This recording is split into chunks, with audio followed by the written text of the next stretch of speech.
안녕하세요. 육아로 바빠서 바쁜 하루를 보내고 있는 30대 후반 주부입니다. 남편이 출근하고 아이를 어린이집에 보낸 후에는 잠깐 집안일에서 벗어나 운동도 하고 친구도 만나곤 합니다. 최근에는 그 시간에 가장 많이 하는 건 사연 채널을 듣는 것인데요. 처음에는 남편과 아이가 없는 조용하고 적막한 집이라 사연 채널을 시작했지만 지금은 다른 분들의 이야기에 푹 빠져 매일 찾아 들으며 듣고 있습니다. 다른 이야기를 들으면서 여러 생각하고 느낀 점도 많지만 그중 하나는 모든 일이 다 자신에게 되돌아온다는 것이라는 걸 깨달았어요. 요즘 사람들은 왜 부메랑처럼 맞는다고 말하는지 궁금해요. 부메랑을 던지면 되돌아오듯이 내가 한 일의 결과는 결국 나 자신에게 다시 돌아오는 것 같아요. 그래서 선량하고 성실하게 살아온 사람들은 복을 받고 다른 사람을 해치거나 나쁜 일을 한 사람들은 그만한 대가를 치른다고 생각해요. 저 또한 인생의 부메랑을 느끼게 된 계기가 있습니다. 그 이야기를 여러분께 전해드리고 싶어요. 제가 8살 때부터 이모집에서 살았어요. 부모님 둘 다 일찍 돌아가셔서 결국 고아가 되어 보육원에서 살 뻔했어요. 이모께서 우리가 어떻게 보육원에 들어가게 되었냐고 물으시더니 쟤를 마치 자녀처럼 키워주셨습니다. 이모뿐만 아니라 이모부나 사촌 오빠들도 모두 쟤를 사랑해 주셔서 부모님 그늘 아래서 살지는 못했지만 이모네 가족 덕분에 가족이 주는 사랑을 느끼고 안정감과 소속감도 얻을 수 있었던 것 같습니다. 이모네 집에는 제 위로 두 오빠가 계셨는데 큰 오빠는 특히 신경을 많이 써주셨어요. 여동생이 없어서 마치 집안의 막내 여동생처럼 챙겨주시고 맛있는 것도 사주시고 고민 상담도 해주셨어요. 저도 큰 오빠가 가장 의지할 수 있는 사람이었답니다. 친구들 사이에서도 매우 친해서 오빠와도 마찬가지예요. 사소한 말다툼이나 고민거리도 있었던 우리는 사춘기 시절 첫사랑 상담까지 오빠와 공유했던 적이 있어요. 그 정도까지 오빠에게 이야기했기 때문에 나는 고등학교 학생이 된 그 시기, 오빠는 대학교에서 만난 여자친구와 행복한 연애를 시작하게 되었어요. 오빠는 몇 년 동안 혼자 짝사랑하다가 그 여자와 사귀게 되었는데 제가 보기에도 오빠의 애정은 정말 순수한 것 같았어요. 비가 오나 눈이 오나 그 여자를 한 번도 혼자 집에 보내지 않으며 항상 바래다주고 형편이 어려운 여자친구를 위해 아르바이트를 하여 등록금까지 지불했던 걸 기억합니다. 사실 당시 그 여자친구의 집은 형편이 꽤 괜찮았는데 이모부의 사업이 잘 되어서 돈 걱정할 필요가 없었죠. 오빠들도 아르바이트 한 번 안 하고 학교 다녀도 되는 수준이었어요. 그런데 오빠는 여자친구 뒷바라지를 위해 안 해도 되는 아르바이트를 하는 헌신적인 사람이었습니다. 옆에서 보면서 정말 대단하다 싶었죠. 아르바이트를 마치고 늦게 귀가하는 오빠를 보고 여자친구가 그렇게도 좋냐? 피곤하냐고 물으면 사랑하는 사람을 위해 하는 일인데 뭐가 피곤하냐고 웃던 사람이었어요. 그러던 중에 오빠가 저에게 여자친구를 보여주고 싶다고 했어요. 얼마 전에 여자친구와 결혼을 약속했다면서 다른 가족들보다 제가 먼저 보여주고 싶다고 했었죠. 저도 항상 오빠의 극진한 사랑을 받는 여자친구가 누구인지 궁금했어요. 오빠와 결혼하면 제 새언니가 될 분이지만 미리 친해지고 싶은 마음도 있었습니다. 그래서 며칠 뒤 저와 오빠 그리고 오빠 여자친구가 만나기로 했습니다. 여자친구분은 생각보다 말수가 적고 조용한 분이셨습니다. 사실 너무 말이 없으셔서 제가 좀 민망했지만 처음 보는 사이에는 어색한 것이 당연한 거 아니겠어요. 앞으로 친해진다면 지금보다 더 편해질 거라고 생각했습니다. 다른 측면으로는 오빠와 어울리는 모습이 참 잘 어울려서 보기 좋았고, 그런데 오빠가 잠깐 화장실에 간 사이에 제게 먼저 말을 걸었어요. 저기요, 물어보고 싶은 게 있는데, 종민 씨네 집에 같이 산 지는 얼마나 되나요? 그런 일이 없었어요.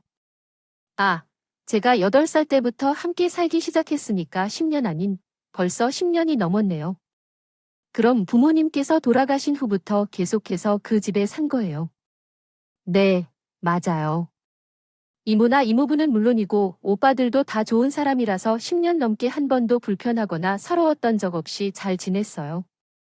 아마 언니도 오빠랑 결혼하면 시댁 식구들 진짜 좋다고 생각하게 될 거예요. 그건 내가 알아서 생각할 일이고요. 그럼 그 집에서는 언제 나올 거예요? 대학 졸업하고 시집 갈 때까지 계속 있을 생각은 아니에요. 오빠 여자친구의 질문을 받고 순간 당황했었어요. 한 번도 그런 생각해 본 적이 없었거든요. 가족들 중 누구도 저에게 나가라는 말을 하지 않았기 때문에 제가 나이가 되면 그 집에서 나가야 하는 사람이라는 것을 생각도 못하고 있었습니다. 글쎄요, 아직 한 번도 그런 생각을 해본 적은 없는데 제가 그 집을 나간다는 것을 상상해 본 적이 없어서요. 아직 이모나 이모부 두 분 모두 나가라는 말씀이 없으셨기도 하고 그래도 결혼하게 되면 나와야겠죠. 지금 20살인데 그때 되면 나와야 하는 거 아니에요? 그 집 식구도 아니고 객실 구인 사람이 언제까지 그 집에 붙어 있으려고 보니까 어른들이 나쁜 말 못하는 것 같은데 눈치껏 빠져나와야 되는 거 아닐까 싶어서요. 곧 나도 그 집 식구들이 되겠다. 내가 남편의 사촌 동생 뒷바라지까지 할 순 없잖아. 혹시 이모나 이모부의 재산을 노리고 그 집에 있는 거예요? 아직 어린 친구니까 그건 아니라고 생각할게요. 오빠의 여자친구는 제 앞에서 상처 주는 말을 쏟아냈습니다. 사촌 오빠의 여자친구를 만나러 갔는데 그런 말을 듣게 될 거라고 누가 예상하겠어요? 때마침 오빠가 돌아왔고 저는 당황한 티를 숨기려 노력했어요. 하지만 그 여자의 말은 쉽게 지워지지 않았습니다.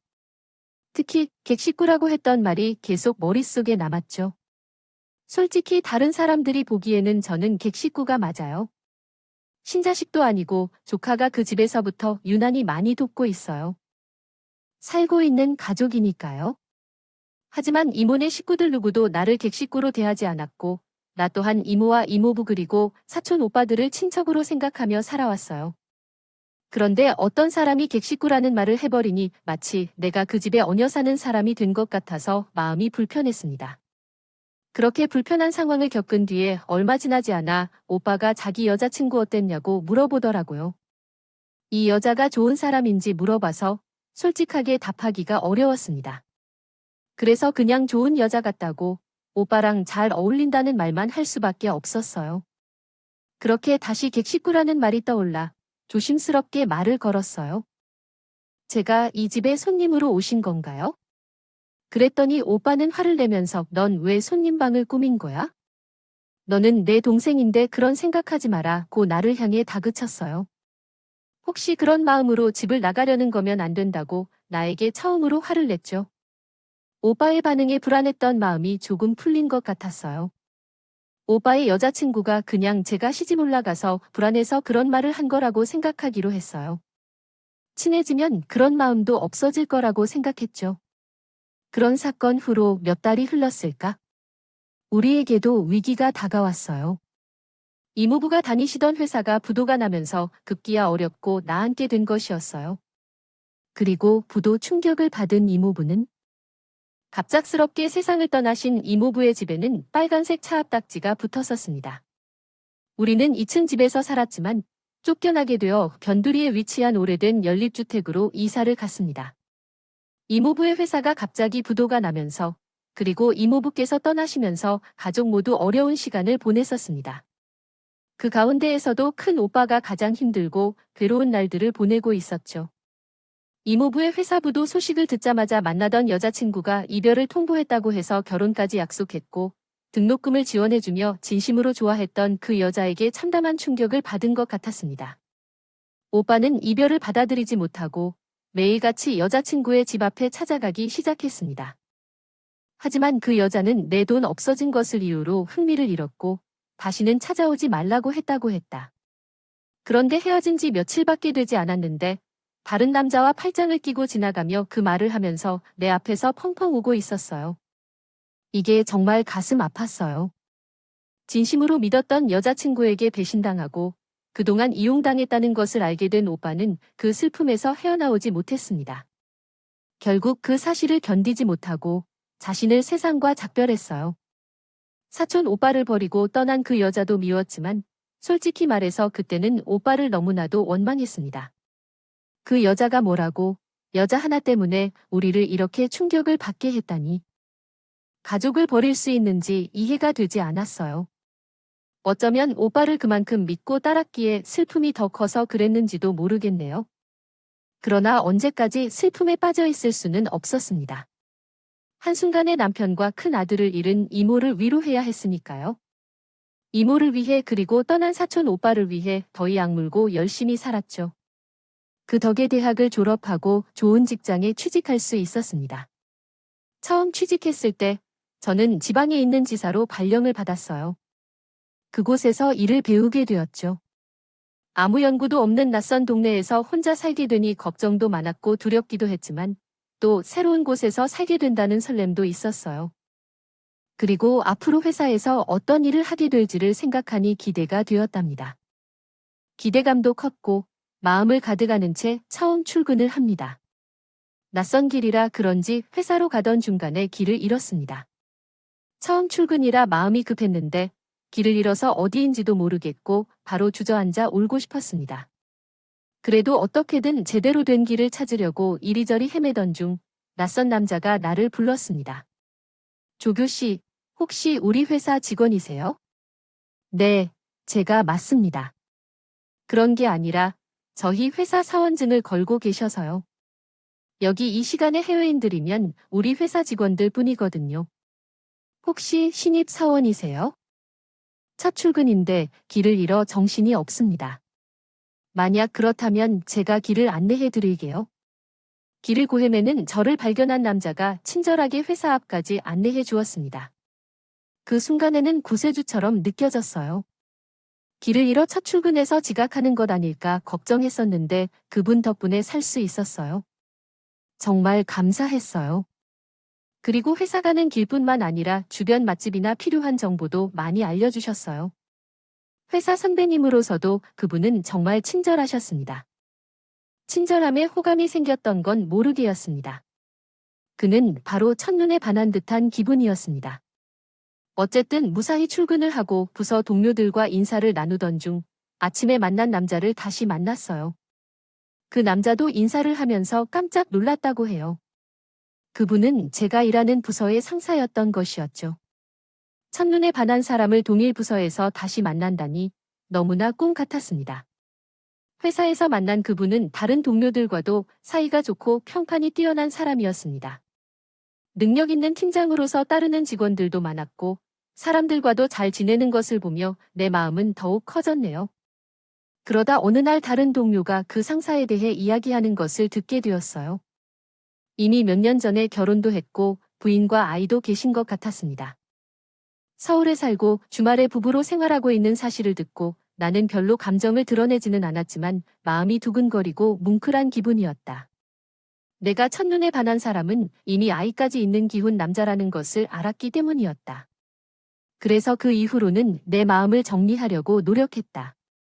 사실 한순간에 마음을 정리하는 것은 쉬운 일이 아니었지만 그래도 가정 있는 사람에게 호감을 갖기는 어렵잖아요. 그래서 나 혼자 갖고 있던 감정을 혼자 정리하기로 결심했다.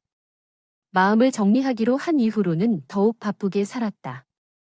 소개팅을 통해 만난 사람과 짧은 연애를 하거나 다른 취미 생활도 즐기며 바쁘게 지냈다. 그러다 보니 자연스럽게 생각나는 시간이 줄어들고 언제부터인가 정말 직장 상사로 대할 수 있게 되었어요. 직장 상사로 대할 수 있게 된 순간부터 그분이 훨씬 편안해지기 시작했어요. 같은 팀이라 함께 협업하는 일이 많았는데 편안해지다 보니 일을 할 때 의견도 잘 맞고 결과물도 좋은 편이었죠. 그래서 회사분들도 그 상사와 한 팀으로 묶어서 일을 시킬 때가 많았습니다. 어느 날도 같이 팀을 이뤄 일을 하다 보니 어느새 퇴근 시간을 훌쩍 넘긴 거예요. 배도 고파서 이대로 들어가는 게 아쉽고 회사 근처에서 한잔하고 들어가자고 하셨어요. 밥을 먹으며 간단히 술을 마시게 되었어요. 그렇게 술자리에서 서로 회사 일도 공유하고 삶속 이야기도 하다 보니 한 잔이 두 잔이 되었고 술에 취하기도 했고 분위기도 무르익게 되었어요. 그러다가 상사는 나를 믿고 말하면서 자신의 고민을 털어놓기 시작했어요. 상사는 와이프 때문에 너무 고생한다며 울먹거려 토로하기 시작했습니다. 제 직장 상사는 몇 년 전에 아이가 태어났다는 사실을 알았고 사랑 없이 결혼했다고 했어요. 하지만 안 해본 게 있다며 도저히 한 집에서 살 수 없어서 이곳 지사로 자진 내려와 주말 부부가 된 거라고 했어요.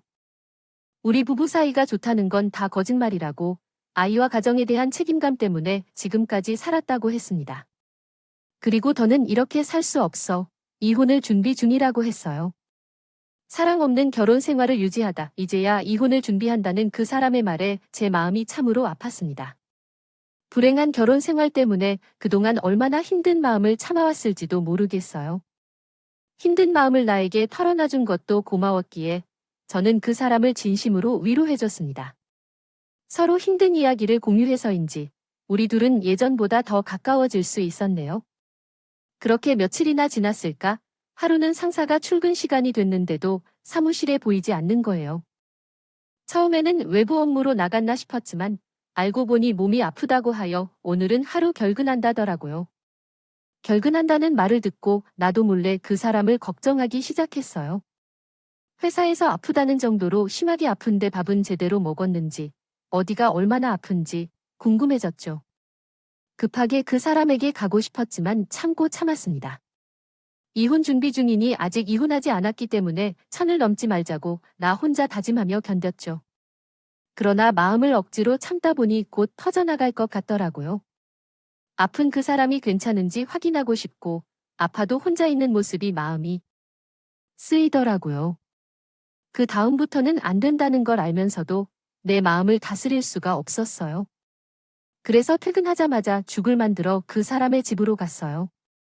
그 사람은 내가 온 것을 보고 많이 놀란 것 같았어요. 지선 씨가 여기까지 어째서 오셨어요? 아프시다고 하셔서 왔습니다. 몸은 좀 괜찮으세요? 그래도 아까보다는 좀 나아요. 내 때문에 일부러 온 거예요. 다른 건 아니고 이것 제가 만든 죽인데 좀 드세요. 저도 혼자 살아서 알죠. 혼자 있을 때 아픈 게 제일 서럽잖아요. 먹을 거 챙겨주는 사람도 없고 아무것도 못 드셨을 것 같아서요. 그 순간 그 사람이 저를 붙잡았습니다. 여기까지 왔으니 그냥 가지 말고 차라도 한잔하고 가라고요. 집 안으로 들어서자 그 사람도 저도 모두 긴장하고 있다는 게 느껴졌어요. 최대한 마음을 진정시키고 그 사람이 내준 차를 마시고 그 사람은 제가 가져간 죽을 먹었습니다. 그 사람은 제게 진심 어린 감사를 전하더군요. 사실 부인한테도 아플 때 죽 한 그릇 못 얻어먹었는데 지선 씨 덕분에 맛있는 죽을 먹었다며 고맙다고 했어요. 그러면서 제게 물어보고 싶은 게 있다며 조심스럽게 입을 열었습니다. 제가 그게요. 저는 현지선 씨에게 물어보고 싶은 게 있어요. 아, 네, 말씀하세요. 다른 건 아니고 오늘 죽을 만들어 오신 거예요. 지선 씨가 저한테 이렇게 잘해주시면 제가 헷갈려요. 솔직히 말하면 길을 헤매고 있던 지선 씨를 본 그날부터 나도 모르게 눈길이 갔어요. 하지만 제가 결혼한 사람이라 이런 생각은 안 된다고 얼마나 마음을 다잡았는지 모르겠어요. 그러나 같이 일하면서 서로에게 가까워지고 알아가다 보니 더 좋은 사람처럼 느껴지기 시작해서 욕심이 나요. 그래서 나랑 같은 마음이 아니라면 나를 더 헷갈리게 하지 말아주셨으면 하는 바람이에요. 상사에게 갑작스러운 고백으로 제 심장은 미칠 듯이 뛰고 있었습니다. 저도 스스로를 말릴 수가 없었어요. 제 마음도 팀장님과 같다는 게요. 우리가 처음 만난 그날부터 저도 팀장님에게 반했습니다. 그런데 팀장님이 유부남이라는 말을 들었을 때 제 마음이 어땠는지 아시겠어요? 그날부터 제 마음을 정리하기 위해 얼마나 노력했는데요. 오늘 팀장님께서 아픈 상태로 결근하신다는 말을 듣고도 올까 말까 몇 번을 고민했는지 모르겠어요. 하지만 이제 더는 제 마음을 숨길 수 없을 것 같아요. 더는 참지 못할 것 같습니다. 그럼 조금만 기다려 주실 수 있으세요? 와이프와 이혼을 합의한 상태이고 곧 서울에 가서 대화를 나눌 예정입니다. 저는 이혼 결정을 내릴 때까지 마음이 변하지 않을 자신이 있습니다. 그 말에 고개를 끄덕이며 상대방이 조심스럽게 나를 안아 주었습니다. 우리는 서로의 마음을 확인하고 그날 밤을 보냈습니다. 아직 팀장님이 공식적으로 이혼하지 않았으니 어떻게든 참아야 했다는 것을 우리는 알고 있었습니다. 그러나 사람의 감정은 그렇게 억지로 되지 않는다는 사실을 서로 잘 알고 있습니다. 서로 오랜 시간 동안 마음을 표현하지 못한 채 지내왔던 만큼 더욱 격앙된 감정이 있었어요. 감정이 앞서 하룻밤을 함께 보내게 되었다는 것은 실수라는 걸 알고 있었지만 그럼에도 후회하지 않았어요. 하지만 그것으로부터 우리가 그 이후로 연인 사이가 되는 것은 아니었어요. 팀장님께서는 와이프와 해야 할 일이 남아 있었고 이혼하기 전까지 서로 신중하게 지내기로 약속했어요. 그날 서로 마음을 확인하고 함께 보낸 하룻밤으로 충분했기에 만족했어요. 그리고 우리는 회사에서도 이전과 같이 상사와 부하 직원으로 지냈어요. 마음을 확인했다고 해서 특별한 변화는 없었지만 그 실수로 인해 제 몸에는 조금씩 변화가 생겼어요. 어느 날 한 번 전기가 왔을 것으로 생각했지만 지나간 동안 생리가 없어진 것을 알게 되었습니다. 처음에는 업무 때문에 지친 상태라 생리가 늦은 줄 알았고 그냥 지나갈 것이라 생각했지만 며칠이 지나도 생리가 없어 이상하다는 생각이 들었습니다. 최근에 스트레스로 인해 몸이 아플 수 있다고 생각하고 산부인과를 찾아가자 임신 사실을 알게 되었습니다. 처음에는 임신이라는 사실을 받아들이기 어려워 의사에게 여러 번 물었던 것을 기억합니다. 몇 차례의 검사 후 임신임이 확인되었고 그 순간 무엇을 해야 할지 아무 생각이 들지 않았습니다. 그날 밤은 정말 헷갈려서 무엇을 해야 할지 감이 잘 오지 않았습니다. 이렇게 될 줄 상상조차 못했어요. 집에 돌아와서 머릿속이 복잡해진 채 아이를 낳을지 말지에 대해 큰 고민에 빠졌습니다. 하지만 더 큰 고민은 임신 사실을 그 사람에게 말해야 하는지였습니다. 고민 끝에 결국 임신 사실을 알리기로 마음먹었어요. 그 사람이 아이의 아빠라면 사실을 알아야 하니까요. 따라서 그 사람을 만나서 임신 사실을 알렸습니다. 팀장님께 말하고 그 반응을 기다리는 그 몇 초 사이가 정말 영겁의 시간처럼 느껴졌어요. 아이를 지우자고 해도 그 이유를 이해하려고 노력했습니다. 우리의 관계가 지금 당장 아이를 낳을 수 있는 상황은 아니니까요. 그런데 팀장님은 제 말을 듣고 몇 초 고민하지도 않더니 놀란 표정으로 저를 바라봤습니다. 정말요? 정말 지선 씨가 내 아이를 가진다는 게 맞아요? 네, 병원에서 몇 번이나 확인했지만 맞는 말씀이에요. 많이 놀라신 것 알아요. 저도 확인하고 얼마나 놀랐는지 몰라요. 이 아이에 대해서 책임감을 느끼지 않으셔도 돼요. 뭐라고 말씀하셔도 저 다 이해할 수 있어요. 왜 그런 말을 해요? 나 지선 씨가 우리 아이를 가진다고 해서요. 지금 얼마나 기쁜 줄 아십니까? 저 우리 아들에게 정말 미안한 말씀이지만 와이프가 우리 아들을 가졌다고 했을 때 솔직히 하나도 기쁘지 않았습니다. 그것은 정말 실수로 일어난 일이라서 그런데 지선 씨가 내 아이를 낳았다는 소식을 들었을 때 왜 이렇게 기분이 좋은지 이해가 되지 않았어요. 내가 사랑하는 여자가 내 아이를 낳는다는 것이 이렇게나 행복한 일인 줄 몰랐습니다. 그 사람의 반응에 걱정됐던 마음이 눈속임처럼 사라졌습니다. 솔직히 그 사람이 서운해하지 않도록 하자는 생각을 했었거든요.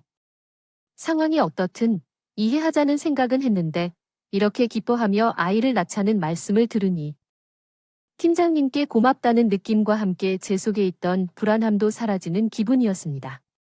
하지만 무작정 좋아할 수는 없다고 생각했어요. 아직 해결되지 않은 문제가 있기 때문이죠. 기뻐해 주셔서 감사해요. 하지만 우리는 지금 이렇게 해서는 안 된다고 생각해요. 팀장님과 부인분과 정리할 일이 남아있으며 그것 때문에 신경 쓰고 있었어요. 그 일은 제가 해결하겠습니다. 그래서 지선 씨는 걱정하지 마세요. 부인과의 대화도 원활히 진행 중이고 곧 양육권 및 필요한 사항에 대해 합의할 예정이니까요. 걱정하실 필요 없습니다. 이제 지선 씨는 우리 아이에게만 집중하면 됩니다. 알겠어요. 팀장님 덕분에 안심되었고 마음이 편안해졌어요. 아이 문제로 고민이 많았는데 어떻게 해야 할지요. 알게 되어 기분이 좋았어요. 임신 사실을 알자마자 팀장님께서 정말 저에게 헌신적으로 잘해주셨습니다. 임신하면서 남편에게 사랑을 받는다는 게 이런 것인가 싶을 정도로 저에게 진정성이 가득했어요. 그러한 진정성을 받을 때마다 팀장님의 아내와 아들이 생각나 죄책감을 느낄 때도 많았어요. 하지만 이미 정리된 사이이고 서류적으로 부부인 사실이라 최대한 편안하게 생각하려고 노력했어요. 어느 날 회사에서 일하고 있는데 사무실이 시끌시끌하다. 외부 여자가 회사까지 찾아와 소리를 질렀다. 말리는 사람들을 뿌리치고 사무실 안으로 들어온 여자는 갑자기 제 이름을 크게 부르더라고요. 시작했어요. 여기, 김지선이 누구야? 당장 안 나와 어딨어. 저를 부르는 소리에 일단 자리에서 일어났어요. 제가 김지선인데 누구세요? 혹시 저를 찾아오셨어요? 그 여자는 제 자리를 확인하고 무서운 속도로 뛰어오던 일에 제 머리채를 잡았어요. 저기요. 이거 놓고 말씀하세요. 누구신데 저한테 이러시는 거예요?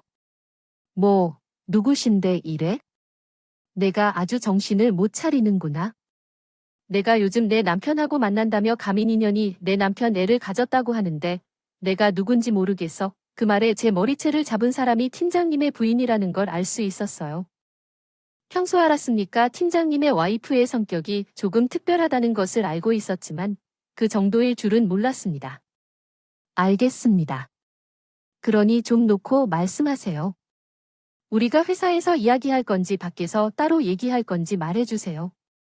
왜 너의 행동이 부끄러울 정도로 드러났는지 알아? 유부남에게 꼬마까지 낳게 만들어두고 눈치를 챌 줄 알았겠죠? 이런 말을 왜 나와서 하는 건지, 다른 사람 앞에서 할 말 있으면 왜 망신스러워하는 건지. 그 여자는 내 머리카락을 끌어당겼고 난 뿌리쳤지만 서로 눈이 마주쳤어요. 그때 팀장님 부인의 얼굴을 마주하고 전신에 닭살이 돋았습니다. 상간녀라며 찾아온 그 여자는 얼마 전에 제 사촌 오빠를 떠나고 있는 그 여자친구였습니다. 그 여자도 나를 알아보고 놀라서 잡았던 머리카락을 놓았어요. 뭐야, 너, 그때 그 까맣게 잊었는 줄 알았는데 기억하시네요. 네, 맞아요. 종민 오빠의 사촌 동생이에요. 내가 여기에 어떻게 있어? 아니, 그것보다, 너, 혹시 나한테 복수하려고 내 남편을 겨누고 있어? 내가 내 사촌 오빠를 그렇게 만들어서 우리 형을 버리고 가서 찔린 것 같은데? 그녀는 맹세코 복수하려는 건 아니라며 팀장님과 이혼하기로 결정했다고 하더라고요. 이제 곧 남남이 될 분이라고 들은데요. 왜 그러세요? 아직 우리 남편에 대해 얘기한 적이 없어. 나는 그 사람과 이혼하지 않을 거라고 말했어. 왜 이런 남편과 헤어져야 하고 이런 좋은 회사에서 일하며 많은 돈을 벌어오는 사람과 어째서 이혼해야 할지. 내가 이혼하면 너와 함께 살림을 꾸리겠지만 그런 예측은 지극히 당연한데 내가 미쳤다고 생각하냐. 누가 좋으라고 이혼을 하라고 제안했다. 나는 절대 이혼하지 않을 거라고 이미 그 사람에게 말했어. 그 여자는 당장이라도 날 삼키겠다는 듯이 우습고 업신여기는 표정으로 날 쳐다보며 계속 말했어. 내일이라도 이혼해서 살림을 합치기로 생각했었는데 그게 아니기 때문에 정말 실망스러웠겠지. 어쨌든 나는 이혼하지 않을 거니까 헛된 기대는 하지 마. 이걸로 우리 남편에 대해 억지로 물어보지는 않았으면 좋겠다. 매달리려고 해? 뭐라고? 당장이라도 우리 남편에게 달려갈 기세는 그런데 너희 사촌 오빠랑 닮았다고 해. 오빠도 내가 헤어지자니 얼마나 집착하는지 진심으로 궁금해. 우리 오빠에게 이런 말은 하지 말아요. 한 명 바보 만드는 건 당신의 잘못이에요. 우리 오빠에게 뭔가 발언하긴야. 처녀가 유부남매를 임신시키고 만든 큰일을 어디서 소리 지르고 있어? 미친 짓 했다고 소리 지르고 사과할지 몰라봐도 결국에는 부족할 것 같아. 이유로 어려움을 키우면 어떻게 될 줄 몰랐어. 그래서 아무나 만나고 다니는 게 그런가 봐. 거야. 함부로 말하지 마세요. 그 순간 본처가 제 뺨을 때렸습니다. 이렇게 좋게 말해주니까 정신 못 차리고 어디서 나한테 이래라 저래라 하는 거야? 야, 너나 잘해 더 망신당하고 싶지 않으면 똑바로 처신해 알겠어? 그 여자는 사무실을 쑥대밭으로 만들어 놓고 사라졌어요. 조금이라도 낫게 해서 나는 동물원 원숭이라도 된 기분이었어요. 본처가 불륜 관계를 가진 여자 머리카락을 잡았다는 이야기가 회사 전체로 퍼지면서 사람들이 수근거리는 걸 참고 견뎌야 했습니다. 하루도 지나지 않아 나는 회사에서 불륜 관계를 가진 여성이라는 낙인을 찍고 말았어요. 회사에서도 팀장님과 나 사이가 그런지 확인하고 싶었는데 정말 임신한 것이 맞는지 몰랐더군요. 그 말에 참다 아닌 것 같다고 대답할 수 없었습니다. 법적으로 이혼하기 전에 한 번의 실수를 저질렀던 것도 제 잘못이었고 팀장님에게 호의를 보였던 것도 제 잘못이기 때문이죠. 그런 상황이 있었기 때문에 회사를 계속 다닐 수 없었어요. 제가 지나가면서 불륜녀로 몰리며 비난을 받는 상황에서 어떻게 회사에 더 머물 수 있을까요? 결국 저는 직장을 그만두어야 했고 그 충격으로 인해 아이마저 잃었습니다. 아이를 유산한 날 팀장님과의 관계를 끝냈어요. 팀장님의 와이프가 갑자기 이혼할 가능성을 생각하며요. 없다고 해서 나오길래 만나는 사람이 있고 아이가 있다고 이야기한 것뿐인데 이렇게 찾아올 줄은 몰랐다며 저에게 사과하셨어요. 그리고 아내와의 관계는 무슨 일이 있어도 정리할 테니 자신을 기다려달라고 하셨지만 저는 더 이상 기다릴 힘이 없었어요. 회사에서도 잘리고 아이마저 잃었는데 그런 상황에서 제가 더 할 수 있는 일이 무엇일까요? 무엇보다 팀장님의 본지인이 했던 말이 머릿속에서 떠나지 않았습니다. 고아라 부모 없이 커서 아무나 만나고 다니냐는 말을 듣고 제 자신이 무너지는 것 같았어요. 게다가 사촌 오빠를 그렇게 버리고 간 여자를 제가 참 미워했었는데 그 여자의 남편과 이런 사이가 됐다는 게 더 어려웠어요. 비참했어요. 결국 그 여자와 똑같은 사람이 된 것 같아서 제 자신에게 떳떳하지 못한 짓을 해서 그 여자를 마음껏 욕할 수도 없었고요. 제 잘못으로 직장과 아이까지 사랑을 잃고 그곳에서의 생활을 정리했어요. 그리고 지방에서 올라와 새로운 삶을 시작하기로 마음먹었습니다. 서울에 올라와서는 모든 걸 잊고 우리만을 충실히 살기로 결심했어요. 앞으로 뭘 먹고 사냐고 고민하다가 베이커리 카페를 오픈하기로 했습니다. 예전부터 베이커리에 관심도 많았고 언젠가 기회가 된다면 창업을 해보고 싶었거든요. 그래서 매일 학원에 다니면서 제빵을 배우고 창업할 준비를 했죠. 그날 학원에 갔다가 집으로 돌아오던 중에 도로에 사람들이 모여 있는 것을 보았어요. 무슨 일이 있는지 궁금해서 가까이 다가갔더니 어떤 아이가 도로 위에서 피를 흘리며 넘어져 있는 것을 발견했습니다. 아마 교통사고를 당한 것 같았어요. 그 어린아이의 얼굴이 어딘가 익숙하게 느껴져서 더 자세히 살펴봤더니 그 아이는 전 회사 상사의 자녀였어요. 아이의 사진과 영상을 몇 차례 봤던 적이 있어서 기억해냈죠. 이 아이를 그대로 내버려두기엔 안 될 것 같아서 급히 119에 전화하여 병원으로 이송했습니다. 그 당시엔 무슨 생각도 들지 않았고 어린아이라서 다행히 큰 상해가 없었으면 하는 마음이었습니다. 응급실에 도착해서 처치를 받는 동안 어떤 여성이 응급실로 들어오셨어요. 아이가 다친 상황에 너무 당황하여 그녀가 나를 보아도 아무 말도 하지 않았습니다. 아이가 피를 많이 흘린 상황으로 인해 긴박한 상황이었어요. 의사가 아이의 혈액형을 묻는데 어머니는 혈액형이 B형이라고 말했어요. 이에 혼란스러운 감이 들었습니다. 이전에 팀장님으로부터 받은 정보에 따르면 아이의 혈액형은 분명히 O형이었는데 그동안 혈액형이 바뀐 것은 가능하지 않았기 때문에 혈액형이 다른 점이 의아했습니다. 직원, 아이의 혈액형이 정말 B형이 맞나요? 혼동된 게 아니시죠? 어머니, 아니요. 그게 아니라 저는 듣기로 받은 정보가 달라서 여쭙는 거예요. 혹시 잘못 알고 계셨던 건 아닌가요? 직원, 아, 그렇군요. 자료와 일치하지 않는데요. 혹시 오해하신 건 아닌가요? 아니면 아이의 혈액형을 잘못 파악하고 있었을까요? 이후로 누군가 제가 아이의 혈액형을 헷갈리는 장난을 쳐 입을 벌리며 말했습니다. 다음과 같이 수정할 수 있습니다. 다른 사람의 아이의 혈액형이 무엇인지 너는 왜 상관해? 병원에 데려온 걸 가지고 삶에 희를 내며 굴레를 씌우려고 하는 거야? 말로만 달려와서 고맙다고 할 거면 당장 사라져. 난 전혀 그런 게 필요 없으니까. 그 사람의 아내는 화를 내며 나를 향해 폭언을 쏟아냈어. 아이의 엄마도 왔으니 더 이상 머물 필요가 없을 것 같아 집으로 향했어. 이상한 느낌이 가시질 않아? 아이의 혈액형이 팀장님이 아는 것과 다르다는 것도 이상했고 모든 게 의심스러웠어. 여자의 직감이란다. 솔직히 사촌 오빠 이야기는 해줘야 할까 말아야 할까 고민했었지만 그 여자가 그렇게 날뛰는 모습을 보니 팀장님이 알아야겠다 싶었어. 그래서 헤어진 뒤 처음으로 팀장님에게 연락했어요. 통화하면서 제가 알고 있는 모든 사실을 이야기했어요. 팀장님이 알고 계신 것과 아이의 혈액형이 다르다는 사실, 그리고 숨겨왔던 사촌 오빠의 일까지 모두 털어놨습니다. 아들이 다친 소식에 서울로 올라오던 팀장님은 제 전화를 받고 매우 놀라신 듯 했어요. 놀라셨을 텐데 죄송하다고 하지만 모두 알아야 할 것 같아 말씀드린 후 전화를 끊었어요.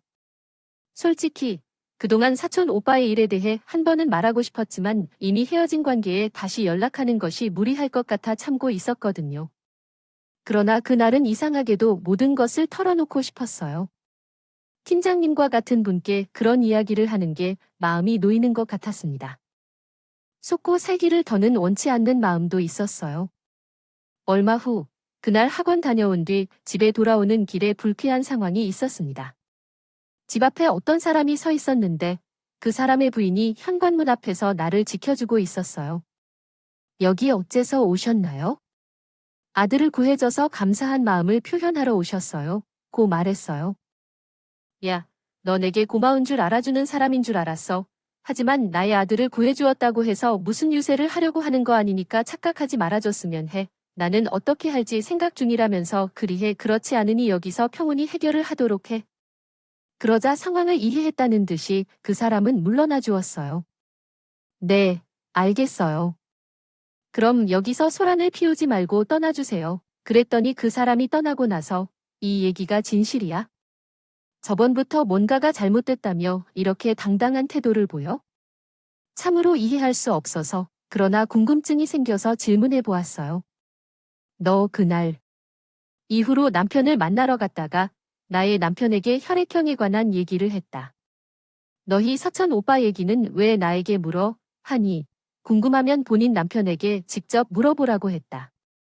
그러자 여자가 저를 붙잡고 떠나지 않았다. 계속해서 저를 붙잡고 아이 아빠에게 말했느냐고 물어보고 저는 말할 것이 없다며 밀어내며 신랑을 떠나게 되었다. 그런데 그때 어딘가서 팀장님이 나타났다. 그 여자는 팀장님을 보고 소리를 지르며 날뛰기 시작했다. 거봐, 너희 정신 못 차리고 이럴 줄 알았어. 나한테는 헤어졌다고 했으면서 둘이 계속 만나고 있었던 거지. 그래서 집 앞까지 찾아온 거야. 그러나 아니라고 말했다. 양심도 없는 사람들이 어떻게 나를 속이는지 조용히 못해 누구 앞에서 양심인 척을 하다가 차라리 우리 같은 무리 중에서 양심인 것이 당신 같은 여자야. 내가 뭐라고? 당신은 뭘 잘했다고 내게 큰 소리를 치는 거야. 그때 팀장이 그 여자를 향해 봉투 하나를 던졌어요. 그 봉투를 열어봐. 그걸 보고도 내게 할 말이 있는지 확인해봐. 여자는 봉투에서 종이 하나를 꺼냈어요. 하지만 종이를 천천히 읽으며 손이 갑자기 떨리기 시작했어요. 어떻게 이게? 그래서 나는 평생 모르고 살던 건가 싶었어요. 함정에 빠진 거야. 속 터지는 줄 알았어요. 10년 가까이 내가 아이도 아닌 사람을 아이로 속인 줄 알았냐고요. 아니에요. 그럴 리가 없어요. 그동안 얼마나 잘 숨겨왔는데 그럴 리가 없다고요. 너도 말했잖아요. 내가 우리의 혈액형을 어쩌고 했을 때부터 알아봤다고요. 내가 내 남편한테 이야기했잖아요. 여자는 눈에 뒤집힌 제 탓이라고 말하면서 날 쫓아오는데 정말 깜짝 놀랐어요. 다행히도 그 여자가 날 달려드는 순간 팀장님이 막아주셨죠. 내 잘못인데 왜 지선 씨 탓을 하냐면 유전자 검사안 하면 다 알아낼 일이라고요. 누구인지 정직하게 말 안 했던 건데요. 지금까지 팀장님을 알고 지내면서 그렇게 화난 모습은 처음이었어요. 사실 그런 일을 당했는데 누가 차분하게 넘어갈 수 있겠어요? 들어보니 팀장님은 제 전화를 받자마자 그동안 이상했던 순간들이 하나씩 떠올랐다고 합니다. 아이가 자기를 닮지 않았고 식성이며 체질까지 모두 다 반대인 게 생각나셨다고 해요. 당시에는 그냥 외탁을 한 거겠지 생각했는데 제 전화를 받고 나니 모든 퍼즐이 맞춰지는 기분이었고 그래서 유전자 검사까지 하게 되셨다고 합니다. 그리고 결과는 당연히 친자가 아니었어요. 그걸 저에게 말해주러 왔다가 그러던데요. 여자와 삼자 대면을 하게 되었던 거였어요. 여자는 뭐가 억울하고 분한 건지 씩씩하게 자신의 잘못을 결코 인정하지 않았어요. 오히려 모든 일을 제 책임으로 돌리니 기가 막힐 노릇이었네요. 당신이 우리 승윤이 얼마나 예뻐했는지. 지금까지 아들로 키운 것이 중요하고 이런 유전자 검사 결과가 뭐가 중요한지. 너 정말 미쳤구나. 그게 지금 나에게 할 말이야? 모르는 놈이 자식을 아들로 키운 사람에게 그런 말을 하는 거야? 너 제대로 말해. 승윤이 누군데? 빨리 말 안 해? 그래. 전혀는 사촌 오빠랑 헤어지고 다른 사람을 만났어. 돈이 많은 줄 알았는데 하룻밤을 잤는데 알고 보니 그 놈은 돈이 없다는데 어떻게 할까? 죄송합니다. 제가 원래 제시한 텍스트를 한국어 표준어로 다시 작성해드리겠습니다. 죄송해요. 정말 미안해요. 당신은 집도 너무 풍족하고 일도 좋으니까 거짓말을 했어요. 이제 와서 솔직히 말하면 용서받아요. 잘못한 것에 대해 미안하지만 어쩔 수 없었어요. 자식을 거지로 키울 수 없으니까요. 그래서 이렇게 속아왔어요. 나랑은 아무것도 없는데 어떻게 그럴 수 있었을까요? 아이가 생겼다는 말에 사랑도 없는 당신과 결혼해야 했던 나는 어떻게 이렇게 살아왔을까요? 그래서 사과할게요. 화를 풀어주세요. 당신, 그렇게 너무 좋아했던 승윤이 나와 비슷한 아들을 봐가며 살아가면 좋을 것 같아요. 하지만 여자는 여전히 자신의 잘못을 인식하지 못하고 있었어요. 자신의 죄를 인정하고 아이를 위해 그녀에게 한 번만 더 기회를 줄 것을 요구했어요. 뻔뻔하게 나서서 사람이 이런 행동을 할 수 있다는 것에 깜짝 놀랐어요. 그 뻔뻔함에 화가 난 팀장님이 마침내 뺨을 때리려 했을 때야야 상황이 불리함을 깨달았거든요. 애를 생각해 용서해달라며 싹싹 빌었더군요. 거만하게 큰소리치던 모습은 사라지고 비굴하게 구는 모습이 정말 부끄러웠어요. 그 이후로는 바짓가랑이에 매달리며 아들을 생각해 용서해달라는데 상사가 매몰차게 여자의 손을 떼내셨어요. 둘은 이제 진짜 이혼해야 할 것이며 나는 너를 용서할 생각이 없어. 그동안 나를 속이고 지선 씨 사촌 오빠를 그렇게 만든 죄에 대한 벌을 받으면서 살 것이라고 생각해. 그 여자에게 그런 한마디를 하셨다고요.